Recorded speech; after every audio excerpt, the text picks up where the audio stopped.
አለይኩም ወራህመቱላሂ ወበረካቱ የሚዛን ሚዲያ ተከታታዮች እንደምን ቆያችሁ እንደምን ሰነበታችሁ ፕሮግራሙ ሚዛን ወቅታዊ ላይ ነው የምንገኘው በዛሬው ፕሮግራማችን መጅሊስና የመጅሊስ የተከደባቸው በተለይም በአህለ ሱና ወልጀማዓው እስከ ዛሬ የተደረጉት እንቅስቃሴዎችን በተመለከተ አንስተን እንደው ልናወጋ ልንወያይ ወደናል አብራችሁን ቆዩ ኡስታዝ መሐመድ እንኳን ደህና መጣ ያው ከረጅም ጊዜ በኋላ ቢሆን እንኳን ደህና ቆያችሁኝ ወጣሮች ጊዜ በጣም አሪፍ ያው actually እናንተ ያው እንቅስቃሴም ላይ ስለነበራችሁ ትንሽ ሚዲያውም አይ ቲንክ ለዛ ይመስለኛል ያው መሬት ላይ ባለው ጉዳይ ላይ ስትንቀሳቀሱ ስለነበረ ያው ሚዛን ወቅታዊ ላይ እንደምታውቁት ያው ወቅታዊ ጉዳዮች ላይ በተለይ የመጅሊስ ሂደት በተለይ ያለፉት 3 አመታቶች አህለ ሱና ወልጀማዓው በመስጂድ ደረጃ በግለሰብ ደረጃ በተቋም ደረጃ ያው ከፍተኛ ተግዳሮት የገጠመበት ምናልባትም ያው በአህለ ሱና ወልጀማዓ ታሪክ የመጀመሪያው ሊመስል በሚችል ደረጃ መሸቃዎቹም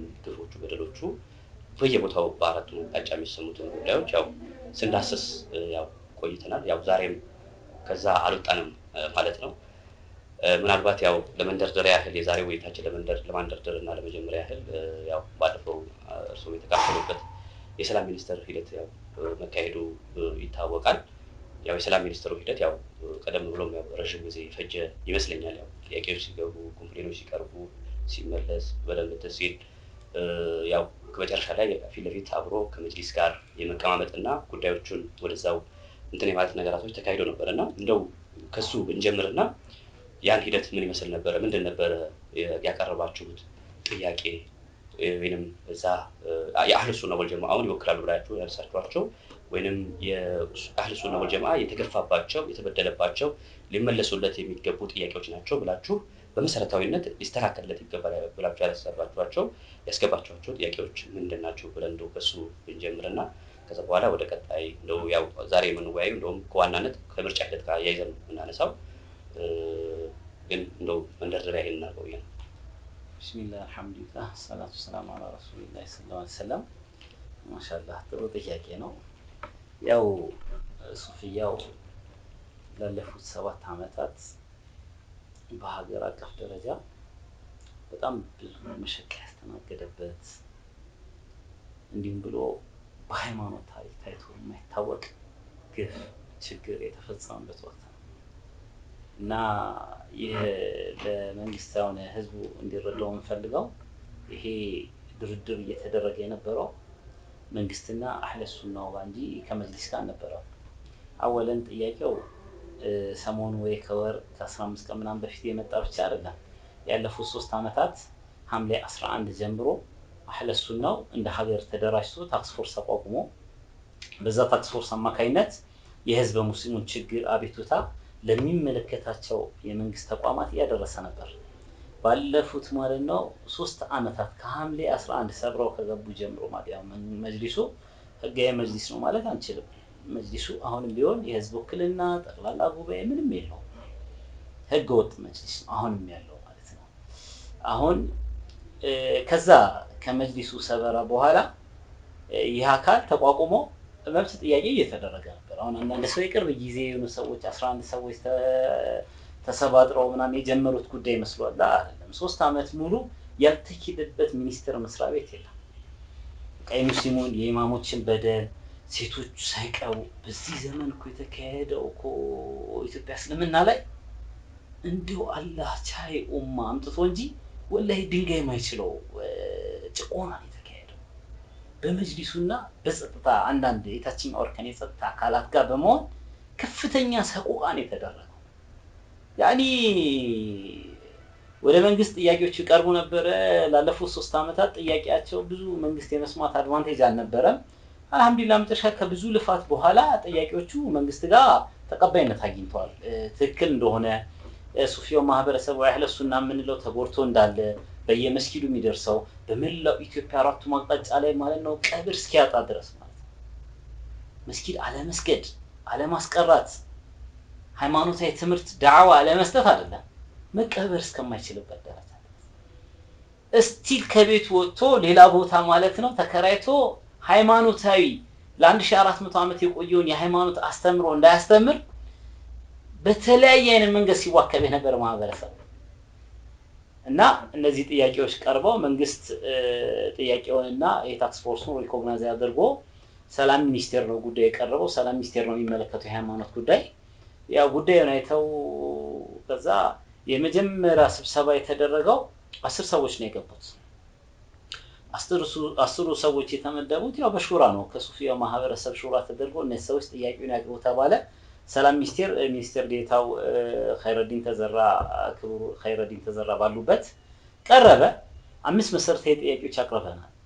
የሱፊያው ጥያቄ 5 አይደለም። የሱፊያው ጥያቄ አመት ቢጠይቅ የሚያልቅ አይደለም። ለምን የኢትዮጵያ እስልምናን መጅሊስን ያቋቋመው አካል ነው ውጪውን ያለው እየተሳደደ ያለው እየተባረረ ያለው። ከዛ አንፃር ጥያቄያችን ምን ያህል ጥልቅ ሊሆን እንደሚችል ግልጽ ነው። የመጅሊሱ መስራቾችም ስለሆነን ማለት ነው። አባቶቻችን ቅድሚያቶቻችን ናጅማ መሳኒ ረህመቱላህ አለይህ እነሱ ሲመሰሩት በተቋም የመሰሩት መጅሊሱ በጣም በብዙ መስዋዕትነት ተከፍሏል መጅሊሱን ለማቆም ማለት ነው። አሁን የገባው አካል የማይገባውን ቦታ ይዟል። እንደ አንድ ኢትዮጵያዊ ሙስሊም ክልል ሊኖረው ይገባል። ወላኪን ግን እሱ መጅሊሱን ይዞ አንዱን እያሳደደ የመኖር ግን መብት የለውም። እና ያ ነበረ ወደ ሰላም ሚኒስቴር ሄደው ሰላም ሚኒስቴር ላይ 5 መሰረታዊ ጥያቄዎችን አቅርበናል። እነዚህ መሰረታዊ 5 ጥያቄዎች ስንል ለህዝበ ሙስሊሙ ተጨምቀው ነው ከምሁራኖች ጋር ባለሀብቶች፣ ዳኢዎች፣ ዑለማዎች፣ ወጣቶች ተካፍለው በቃ ጥያቄዎቻችን ኮራቸው 5 ነገሮች ናቸው የሚል ውሳኔ ነው የተወሰነው። እነዚህን ጥያቄዎች አቅርበን አንደኛ የመጀመሪያው ሁሉም በየሰፈሩ ሲደማበት ሲቆስልበት የነበረው የአካታችነት ጉዳይ ነው። መጅሊሱ አካታች አይደለም። በአንድ ወገን በሚያሳስር እመራቸዋለሁ አባት ነኝ የሚለው ተቋም በጉልበት እያፈነ የሚያደርገውን ነገር የሚገልጽ ነው ደብዳቤ። ይሄ ሲባል ቂሎ ቃል ብቻ አይደለም፣ በማስረጃ በዶክመንት የተደራጀ ነው። ገፊ ነው ስንል አንዳንድ ሰው ገፊ በቃ ቀላል ያደርገዋል። ገፊ ማለት ከሆነ መስጊድ የሆነ ሰው ላይ ይሄ ብቻ አይደለም። ገፊነት በጣም በብዙ መንገድ ይገለጻል። ኢማሞችን በአስተሳሰባቸው ብቻ ማባረር ገፊነት ነው። መድረሳ ላይ ያሉ ተማሪዎችን እንዳይማሩ የኔን ካርኩለም የኔን አቂዳ ካልተማሩ ብሎ መድረሳ ማሸግ ገፊነት ነው። እና እነዚህ ያው ዝርዝሩን አሁን መግለጽ አንችልም፣ ሰፊ ነው በጣም የተነሳ የሙስሊሙ ማህበረሰብ አካታች አይደለም ስንል መጅሊሱ አሳዳጅም ነው አሳሳሪም ነው የሚለውን በማስረጃ ለሚኒስትር ዴታው በጽሁፍም በቃልም አቅርበናል። የመጀመሪያው ጥያቄ ይሄ ነው። አካታችነት ሲባል ወረዳ መጅሊስ፣ መስጊድ ኮሚቴ እስከ ላይ እስከ መዋቅሩ እስከ ፌደራል መጅሊስ ድረስ በመዋቅር ደረጃ አልተሳተፍንም፣ ዜሮ ነው ያለው። የተወሰኑ በሱፊያው ማህበረሰብ የተወከሉ ዑለሞችን ስም እያነሱ ይጠይቁ ነበር የሰላም ሚኒስቴር ለስም የተቀመጡ የስመ ሱፊያ ሰዎችን። እነዚህ ሰዎች እኛ አልወከልናቸው እኛ አልመረጥናቸው የሚል በግልጽ አማርኛ እዛ ተናግረናል። ይሄ ነበር የመጀመሪያው ጥያቄ። ጥያቄው ሱፊያው ማህበረሰብ የወከለውን ነው ማለት እዛ ቦታ ላይ አመራር ሊሆነው የሚችለው በሱፊያው ማህበረሰብ ይሁንታ የተመረጠ አካል ነው የመጀመሪያው። እዛ ውስጥ ያሉ ሰዎች እኛን አይወክሉም የሚል ነው ጥያቄው ማለት ነው። እኛም መርጠን አላክናቸውም እዛ። ከዛ አንፃር እኛን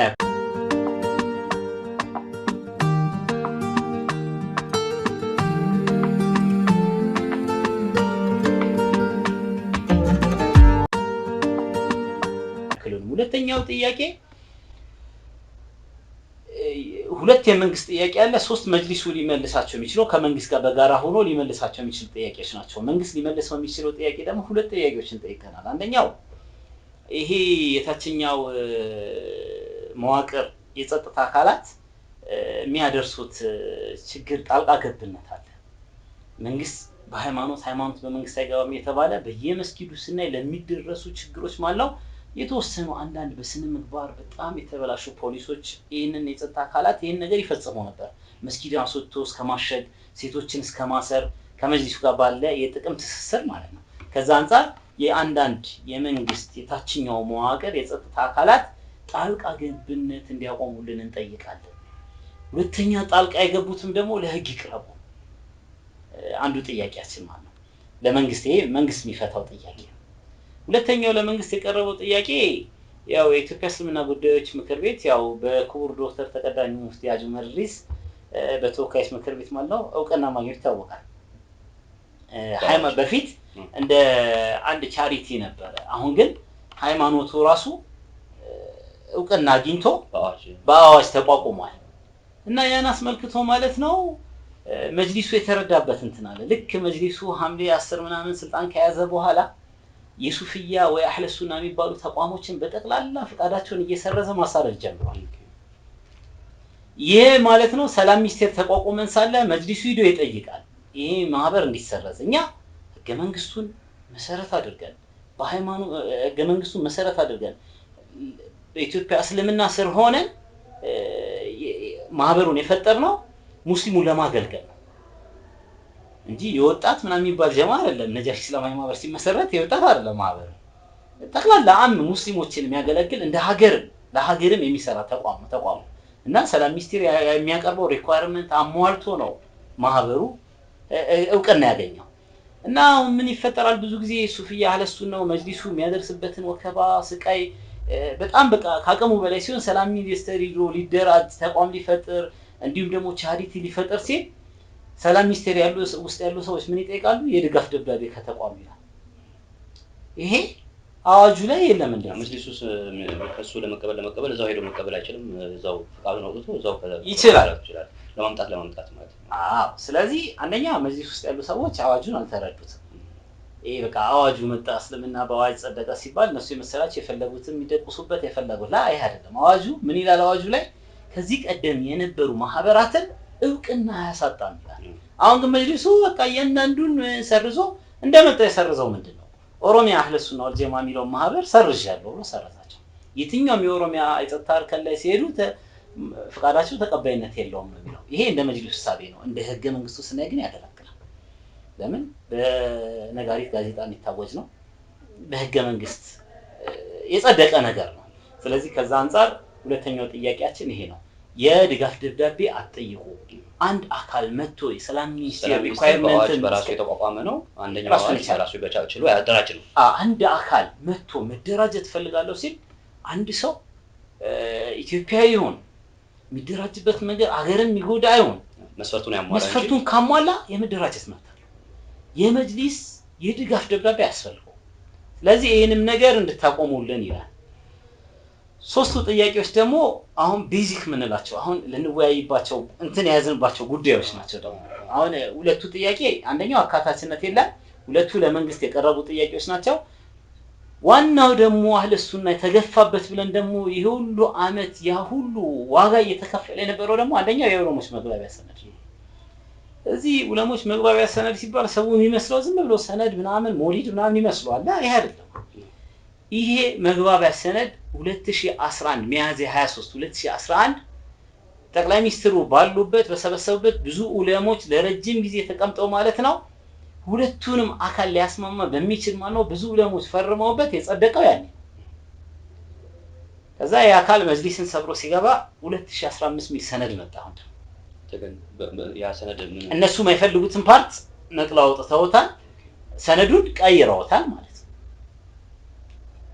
ሲቀይሩት 2015 የሚባል ሰነድ ሱፍያ ወይ አህለ ሱና አያውቅም። እኛ የት እንደተፈጠረ ማናውቅም። እነሱ ሰብረው ከገቡ በኋላ በአንድ ተቋም የሆኑ ሰዎች ተሰባስበው ሊያወጡት ይችላል። ወላኪን ግን በእኛ እንደ አህለ ሱና ወል ጀማ ግን ይሁንታ ያለው የዑለሞች መግባቢያ ሰነድና ህገ መጅሊስ ሚያዝያ 23 2011 የጸደቀው። አሁን አንዱ ጥያቄ ያ ሰነድ ወደ ሚያዝያ 23 ይመለስ ነው ጥያቄው። ህገ መጅሊሱ የብዙ ነገር ገዢ አካል ሰራተኛንም አስተዳደራዊ ሃይማኖታዊ ጉዳዮችን ለማየት አስተዳደራዊ ጉዳይ ለማየት ህገ መጅሊሱም አዲስ ህገ መጅሊስ መጥቷል። አሁን ስርዓትን መሰረት ያላደረገ ህግን መሰረት ያላደረገ መዋቅሮች ለውጥ ነው የተደረገው። ተቋሙ ቅድም ከላይ ያላችሁት ነገር አለ አካታች ባልሆነበት ሁኔታ በተወሰነ እዛ ውስጥ ባለ ግሩፕ ያው ሙሉ ለሙሉ ተወስኖ በአብላጫ ድምጽ በሚለው ያው በራሱ ያው የፈዛ አካል ይላል ተደርጓል ማለት ነው።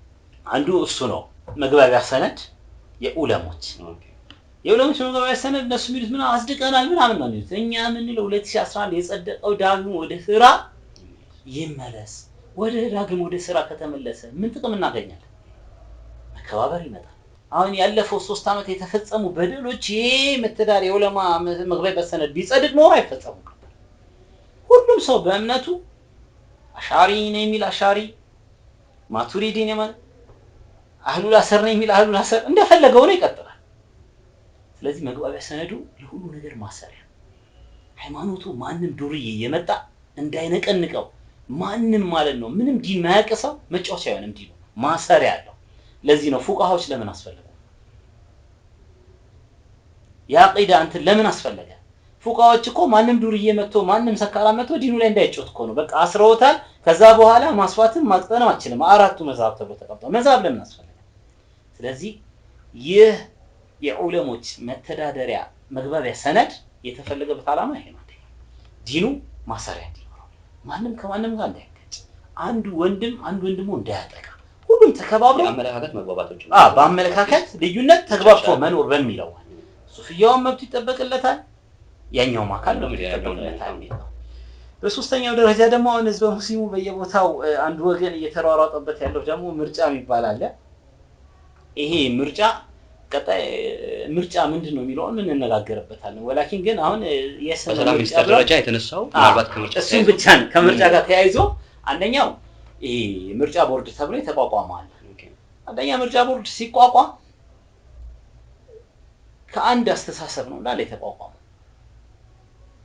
ይሄ ወገን ባልተወከለበት ሁኔታ ይሄን ወገን ጠምደው ለዛ ወገን ሲሰሩ የነበሩ ሰዎች ምርጫ ቦርድ ውስጥ አሉ ምሳሌ የመጅሊስ ስልጣን ሹመት ያላቸው ሰዎች ምርጫ ቦርድ ውስጥ አሉ እንዴት ነው እንደሱ ፍትህ ምርጫ ማለት እኮ ፍትህ ማስፈን ነው ውድድር አይደል ምርጫ ፌስ እኮ ነው ሰው ያን የሆኑ የተለያዩ ሐሳቦች ይቀርባሉ ይሻለኛል ይሆነኛል ይመራኛል የሚለውን አካል እንዲመርጥ ነው ወላኪን ግን አሁን ምርጫ ቦርድ ሲደረግ ሰባት አስመራጭ ቦርዱ ወሳኝነት አለው ሙሉ አስመራጭ ቦርዱ ከአንድ ወገን የተመረጠው አስመራጭ ቦርዱ ለምርጫውን ቢያንስ ወር ቀረኝ ምናምን ይያለ ነው ወላኪን ግን እስካሁን ድረስ ብዙ ያልተነገራቸው ነገሮች አሉ ከደንቡ ጋር ተያይዞ ምናነሳቸው ነጥቦች ሊሆኑ ይችላሉ አንደኛው አስመራጭ ቦርዱ የአንድ ወገን ስለሆነ አካታች ይሁን ከሱፍያውም አስመራጭ ቦርድ ውስጥ መካተታ ፈርሶ እንደ አዲስ የምርጫ ቦርድ ይዋቀር ሁለተኛው የምርጫ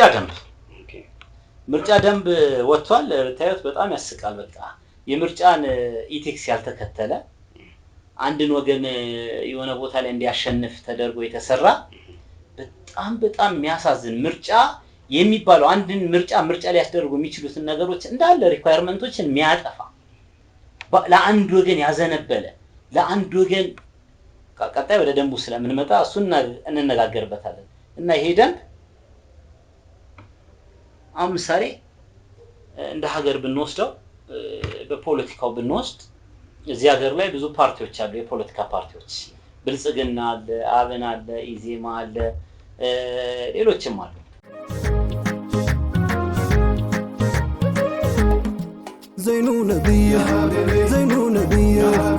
ዘይኑ ነብይ ሰላም አለይኩም ውዱ ነብይ ዘይኑ ነብይ ሰላም አለይኩም ውዱ ነብይ ሰላም አለይኩም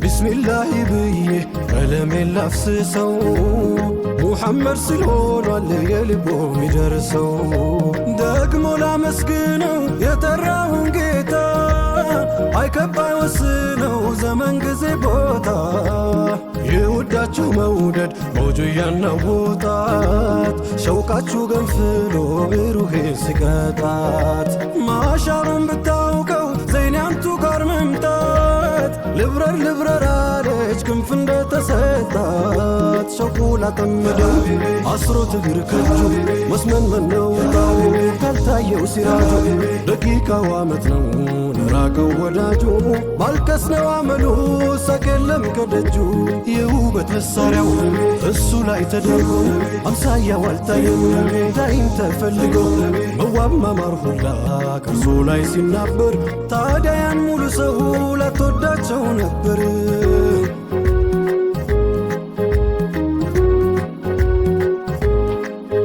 ሙሉ ናቸውና ከስር ከመሰረት መጤፍ አይለውጥም ያንተ መምጣት መቅረት ጥቅምና ጉዳቱ ላንተው ነው አንተዬ አክመሉል ኩመል ነው ያዘኝ እነዚህ ፓርቲዎች ለምርጫ ሲዘጋጁ ደንብ እነሱ አይደለም የሚያዘጋጁት ደንብ ምርጫ ቦርድ አለ ምርጫ ቦርድ ራሱ የሚሰየመው ማለት የህዝብ ተወካዮች ምክር ቤት በህዝብ ተወካዮች ምክር ቤት ሂዶ ጸድቆ ከዛም በኋላ ህዝብ ተወካዮች ምክር ቤት ካጸደቀ በኋላ ምርጫ ቦርዱ ምን ያዘጋጃል?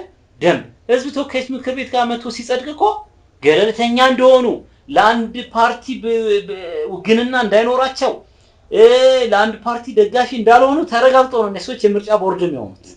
ህዝብ ተወካዮች ምክር ቤትም ሰዎቹ ጥቆማ ሲደረግ እነዚህ ነገሮች በጣም ጂጅ አድርጎ አጣርቶ ነው የሚመርጣቸው።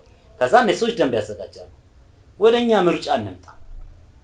ወደ ሙስሊም ማህበረሰብ ምርጫ ስንመጣ አንደኛ ቦርዱ ሲዘጋጅ ፕሬዝዳንቱን የሰየሙት የመጅሊሱ ፕሬዝዳንት ነው የሰየሙት። ማንንም ሳያማክሩ የትኛውንም አካል ሳያማክሩ ነው የሰየሙት። እስኪ ድረስ ሁሉም ወረዳ ሁሉም አገር ላይ መላው ኢትዮጵያ ላይ የሰየሙት በራሳቸው። ከዛም በኋላ ደንብ ሁላ ምርጫ ቦርዱ እንዲያዘጋጅ እድል አልተሰጠውም። ከመጅሊሱ ነው ተዘጋጅቶ ሁሉም ምርጫ ቦርዱን ስንጠይቀው እኛ እናውቅም ነው ደንቡ ማን እንዳዘጋጀው የሚላል። እስካሁን እኔ አዘጋጅቻለሁ ደንቡን የሚል አካል አላየንም። ደንቡ በማር የተለወሰ መርዝ ነው። የሆነን አካል ለመድፈቅ የሆነን አካል የበላይነት የሆነ አካል መጅሊሱ ህገ ወጥ ነው የሚል ጥያቄ አለ። መጅሊሱን በዚህ ምርጫ ሽፋን ህጋዊ አድርጎ የማሳለፍ ሂደት ነው። ጥሎ መሄድ የሚባል ነገር አለ። እንደዛ ነው። እኛ ምርጫ ላይ ያው ለፌቨር ለዚህኛው አካል ለፌቨርነት የተዘጋጀ እንጂ ምንም አይነት አካታችነት የለውም። ገለልተኛ ደንብ አይደለም።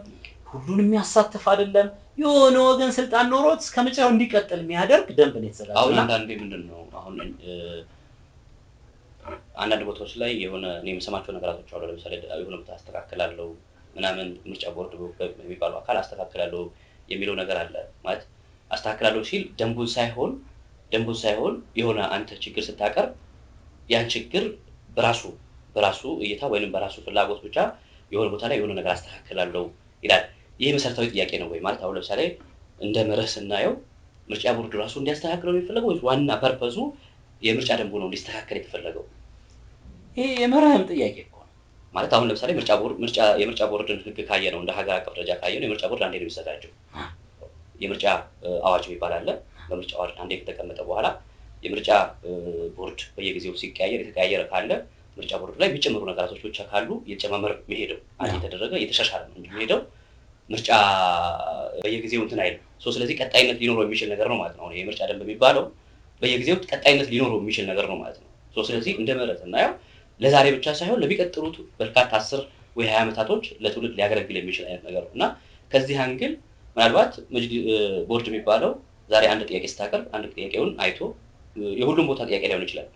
ግን የምርጫ ጥያቄው ደግሞ ሁሉንም ቦታ ሊነሱ የሚችሉትን ኮምፕሌኖች ሊፈታ የሚችል ነው መሆን ያለበት እንጂ የአንድን የሆነ ቦታ ላይ ብቻ ያለው ኮምፕሌንን የሚፈታ አይደለም መሆን ያለበት አይደለ?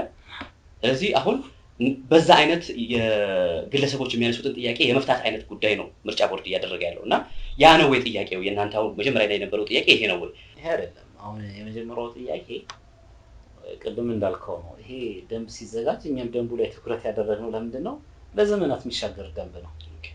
አፕዴት ታደርጓለህ እንጂ አትቀይረውም። ድጋሚ ቅድም ያልከውን ሂደት ህገወጥ መንገድ ነው የመጣው ደንቡ። ቀጣይ የሚመጣው አካል በህገወጥ መንገድ ሊሰርዘው ይችላል። ግን እንደ ህጋዊ መንገድ ካየነው ግን የሚጸድቅ ነው። ለልጅ ልጆቻችን በቃ በዚህ መቋረቆስ በዚህ መጋደል ውስጥ እንዲቀጥሉ ማድረግ ነው። ደንቡ ፍትሃዊ ከሆነ ግን ማንም ሰው በሐሳብ እኛ አህለሱና ሲባል ከተማ ላይ ምን ያህል ማጆሪቲ አለን እናውቀዋለን። እኛ ምርጫውን አንፈራው። ምርጫውን 100% የማድረግ ፍላጎት አለን። የገባነውም በዚህ አይነት አስቸጋሪ ሁኔታ ውስጥም መንግስት ያስተካክላል ብለን ወደ ምርጫውም እያንዳንዱ ነገር ተሳትፎ የጀመርነውም ለዚህ ነው። 100% ህዝባችን መሮታል። ግንስ ሲመራው ግን ምርጫ ደንቡ ተስተካክሎ ደንቡን እንዳለው አልተስተካከለም። አሁን እኛ ከዛሬ ነገ ይስተካከላል ብለን እየጠበቅን ነው። ምንም የምርጫው ቀን እየደረሰ ነው። ምንም የተስተካከለ የኛ ጥያቄያችን አንደኛ ጥያቄያችን ለምርጫ ቦርድ የቀረበ ጥያቄ አይደለም። እኛ ለመንግስት ነው ጥያቄያችን ያቀረብነው። ወላኪን ምርጫ ቦርዱ ይፍረስ ነው። እንደ አዲስ ከሱፍያም ከሰለፍያም ይካተት ነው እንጂ ምርጫ ቦርዱ አማራ ክልል ላይ የሆነ ነገር እሳት ሲነሳ የተወሰነ እሳት ያጠፋል። የአማራ ክልልን ችግር ምርጫ ቦርዱ መፍታት ይችላል? አማራ ክልል ካሉ መስጂዶች እኮ 99.9% እንዳለ ተወስዷል በጉልበተኞች በታጣቂ ተደርጎ። ኦሮሚያ ክልል ላይ የተሰራው ምርጫ እኮ ተጀምሯል የተደረገበት አካባቢ አለ። ስለዚህ ይሄ የቁጭ ምርጫ እኛ እስካሁን ከመንግስት ጋር ድርድር እየተደረገ የነበረው ከዛሬ ነገ ደንቡ ይስተካከላል፣ ከዛሬ ነገ ምርጫ ቦርዱ ፈርሶ እንደ አዲስ ይስተካከላል ነው ጥያቄያችን የነበረው። ግን እስካሁን ስናይ ምንም ያደረገው ነገር የለም። ይሄ ውይይቱም ከመጅሊስ ጋር ያለው ድርድርም ቀጥሏል። በቃ ጊዜ መግዣ እሱ እንደውም እዛ ያለው አካል እንደው አምጥተን ምናልባት ሰዓት ካለው ደግሞ ካለ ያው አሁን ድርድሩ ስለቀጠለ ድርድሩን ሂደትና የድርድሩን ፍሬምወርክ በተመለከተ ያው መጥተው ራሳቸው 5 አካል ያው እየተደራደረ ያለ አካል አለ። ስለዚህ አካል መጥቶ እንትን ይላል እና ምናልባት አሁን ያው እኛ ዛሬ እዛ ይሄ የምርጫ ጉዳይ ላይ ያነሳን ስለሆነ ምናልባት ይሄ በምርጫ ጉዳይ ላይ እንደ አዲስ አበባም ይመስለኛል አንዴ ያው ውይይት ከቦርዱ ጋር መጀመሪያ አካባቢ ምናልባት ከውይይቶች ነበሩና እዛስ ውይይቶች ከተደረጉ በኋላ የተፈቱ ጉዳዮች አሉ። አሁን እንደ ከተማ እንደ አጠቃላይ እንደ አዲስ አበባ ህዝባችን ወይንም አህለ ሱና ወል ጀማዓ ወጣቱም ሴቱም በእያንዳንዱ ቦታ ላይ ይሄ ምርጫ ላይ ቀደም እንዳልከው መሳተፍ አለበት የሚል የምርጫ ፎቢያ ስለሌለበት ማህበረሰባችን ይሳተፍ ተብሎ በእያንዳንዱ በየእርከኑ ሁሉም በየክፍለ ከተማ በየወረዳው እንዲሳተፍ ተደርጓል። ነገር ግን ምርጫ ቦርዱ መጀመሪያ ላይ ደግሞ እናንተ አግኝታችሁ ደግሞ ዲስከስ አድርጋችሁታል። መጀመሪያ እንደ አዲስ አበባ ሲመሰረት ቢሮአቸው እየጠረጉ እንደውም ቢሮ መጀመሪያ የጀመሩ ዕለት ነው ግንኙነት የተደረገው እና ከዛ በኋላ ምናልባት የተስተካከሉ ምርጫ ቦርዱ አንድ አዲስ አበባስ ያስተካከላቸው ጉዳዮች አሉ ወይ? እንደው ቅድም ያልነው የመርህ እንትኖች አሉ፣ ጥያቄዎች አሉ። እነዛ የመርህ ጥያቄዎች አልተፈቱም። ነገር ግን እነዛ እስኪፈቱ ድረስ አትሊስት ቢያንስ ውስጥ ፍሩዓት ባሉ ጉዳዮች ላይ ቢያንስ ቅርንጫፋዊ በሆኑ ጉዳዮች ላይ እስከ ስር የምርጫ ሂደቱ ላይ እንደገና ድጋሚ ላለመዘርጋት መዋቅሩ ላይ ገብተን ፓርቲሲፔት የማድረግ ስራ እንስራና ከስር የማስተካከል ስራዎች ይሰራሉ የሚል ነገር ነበር። አሁን በዚህ ሂደትስ የተስተካከሉ ነገራቶች አሉ ወይ? ምናልባት ዲስከስ ከተደረጉ በኋላ ዲስከስ የተደረገባቸው ፖይንቶች ተፈተዋል ወይ?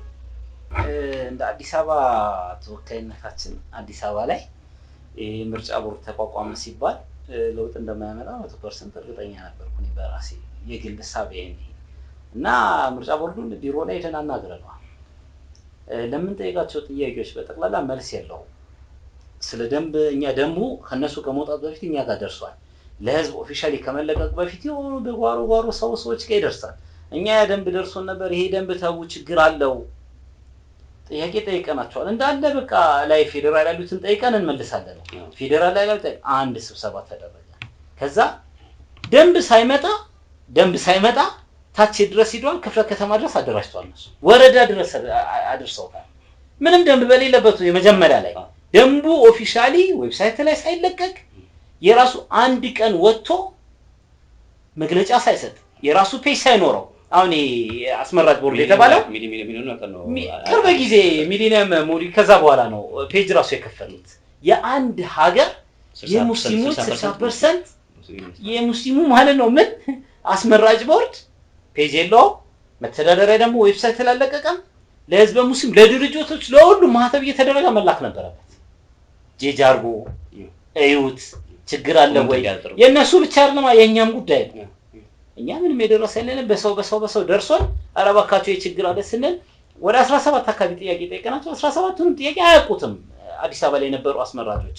ከዛ በኋላ እነሱም ደንብ መጣላቸው። እኛ የክፍለ ከተማችን የነጃሽ እስላማዊ ማህበር 11ም ክፍለ ከተማ ከቦርዱ ጋር ከዙር ጀምሮ ከ8 ሰዓት ወይ ከ9 ሰዓት ጀምሮ እስከ መግሪብ እስከ ኢሻ የቆየ ስብሰባ አድርጓል። ጥያቄው አሁን አዲስ አበባ ላይ ያለው ቦርድ ምንድነው ትልቁ እንትን ጥሩ የሚሰሩ ሰዎች አሉ ማሻአላህ ጥሩ አቀባበላቸው ጥሩ ነው ምናምን። ይሄ ማለት ግን ጥሩ እየሰሩ ነው ብቻ ማለት አይደለም። እኛ አፕሪሺየት እናደርጋለን መልካም ስራቸውን እናመሰግናለን። ያኔ ስንሄድ የተቀበሉን ጥሩ ነው፣ አውርተውናል፣ ሀሳባችንን አድምጠውናል። ወላኪን ግን በመነጋገር ብቻ ሶል የሚያደርጉት ነገር ተወያይተናል ብቻ ነው የሚሉት። መወያየት መፍትሄ አይደለም። መሬት ላይ ወረደ ነገር አሁን እኛ ከሄድን በኋላ ጠየቋቸው ዑለማ ማለት ማን ነው? የምርጫ ደንቡ አመራረጥ ማለት አሁን ወደ ደንቡ ስንመጣ ጠይቀናቸዋል። ምርጫ ሲመጣ 4 አካላት ናቸው ጥቆማ ያደረጉት። እዚህ ጋር በጣም በትኩረት አዳምጡኝ። 4 አካላት ነው ያቀረቡት ጥቆማ። አስመራጭ ናቸው 4 አካል ማለት ማን? አንደኛው የክፍለ ከተማ መጅሊስ የክፍለ ከተማ መጅሊስ ማለት በየቦታው ሲያሳድ ሲያሳስር ሲያስፈታ መስጊድ ሲያስለቅቅ ህፃናት እንዳይቀሩ መስጊድ ሲያሽግ የነበረ አካል ይሄ ተቋሚው ነው መጥቷል በምርጫው ላይ ሁለተኛ ተቋማት ምርጫው ላይ አስመራጭ እንዲያስመሩት ተቋማትም ገብተዋል ማን ነጃሺ እስላማዊ ማህበር ጀማዓት ተብሊግ ሲኤምሲ አልኢምራን የሂፍዝ ማዕከል ከሱፊያ 3 ሆነ ከነዛ ደግሞ በዛ በኩል ካሉት ደግሞ ቡኻሪ ኢብኑ መስዑድ እንዲሁም ደግሞ ኢማን አሶሲዬሽን አሁን ሁለቱም እኩል ድምጽ አላቸው